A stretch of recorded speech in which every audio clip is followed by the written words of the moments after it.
Alam niyo ba, wala akong pinapanigan, hindi ako pumapalig kay PBBM, hindi ako pumapalig dito sa lahi ng mga Duterte. Nakakainis nga lang, kasi itong Vice President ninyo na dito sa Pilipinas, mula nang umupo siya, wala akong may nakita sa kanya na mayroon siyang ginawa.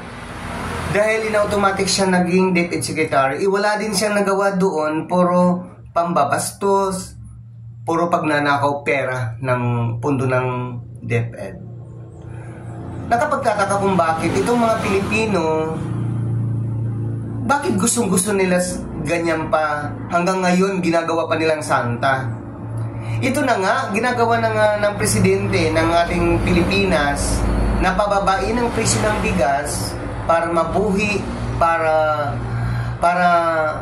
makayanan ng ating mga kapwa Pilipino na mga mahihirap. Hindi naman mahihirap, yung bang nasa lahat na yung can afford to buy the 20 pesos of rice. Ayun, nakakapagtaka, bakit kaya panay kontra? Siguro ang iniisip niya lang, kung gusto niya lang, kung anong nagagawa niya na mayroong mga, yun lang ang makikita ng buong Pilipinas.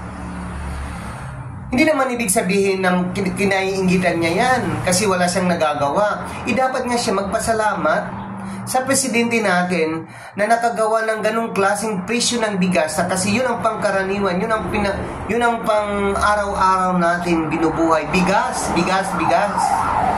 So dapat tayo magpasalamat na ibinaba ang presyo ng bigas from 50 pesos per kilo to 20 pesos per kilo.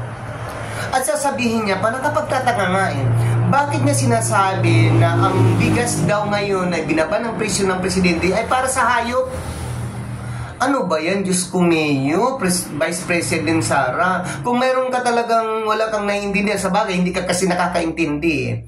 Kasi nakikita kita sa YouTube, sa mga hearing mo, is tinatanong ka ng matino, sinasagot mo naman ng hindi tugma sa tanong ng mga nagtatanong sa iyo. Siguro may may yatong, o kaya bakod ang isip mo sa kaiisip na kung bakit ka nagnakaw ng pera. Kasi wala kang nagawa kung hindi kontra kay BBM. Ito na nga, ginagawa na nga ng presidente natin na para maging kilala ang Pilipinas. Ngayon, nagiging kilala lang dahil sa kabastusan mo, sa totoo lang. Kasi walang ibang sasabihin ng ibang bansa na ang Pilipinas magulo kasi ang Vice President doon ay bastos at walang alam.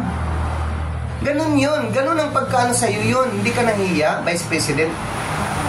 Dapat magpasalamat ka. Kasi ito ang ginagawa mo. Panluluko din yan sa mga mahihirap ang ginagawa mo. Imbis na bibili sila ng bigas, dinidiscourage mo sila na para hindi bumili dahil ang pinagkakalat mong istorya, pinagkakalat mong balita ay ang bigas ay para sa hayop lang. Ganon ba?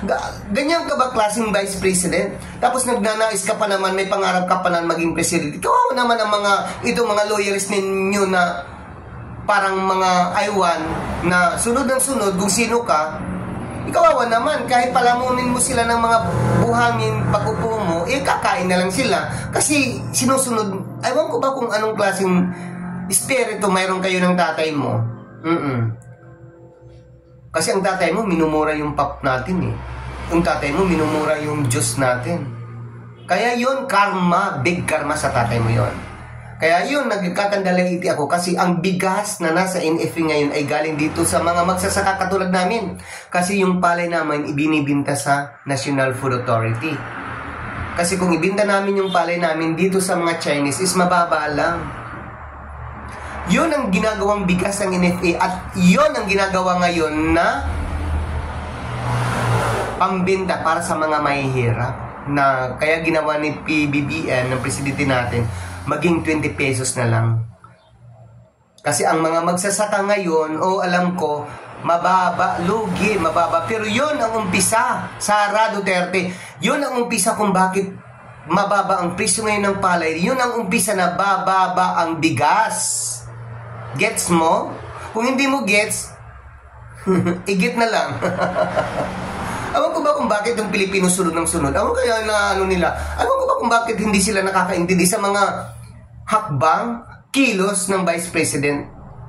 Nanonood naman sila sa mga hearing na nalalaman naman nila na tinatanong ng matino, sinasagot ng hindi matino ng Vice President. Alam ko ba kung bakit? Siguro pag tumay si BP, kayong mga tangang Pilipino, uulihan, pupunasan nyo yung puwet niya. Kaya yun lang, nainis ako kung bakit mo sinasabi sa mga tao sa media na ang bigas ay para sa hayop. Huwag mo naman ganyanin mga tao, mga mahihirap. Kasi imbis na matutuwa sila, bibili ng tag 20 pesos ang kilo, hindi na lang. Dahil sa kagagawan mo, Vice President ka pa naman ng Pilipinas. Ewan ko, pero sa akin, hindi ka Vice President.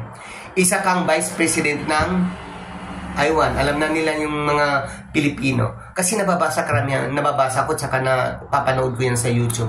Kaya nag-react ako sa iyo, wala kang kapinda-pindang Vice President. Dapat nga magpasalamat ka para ma-encourage ang mga kapwa natin Pilipino na bumili ng bigas kung wala sila. Alam nyo naman nga yun, economic crisis ngayon. Dapat yayayain mo sila na bumili na ngayon ng 20 pesos ng bigas, 20 pesos per kilo ang bigas kasi mababa na.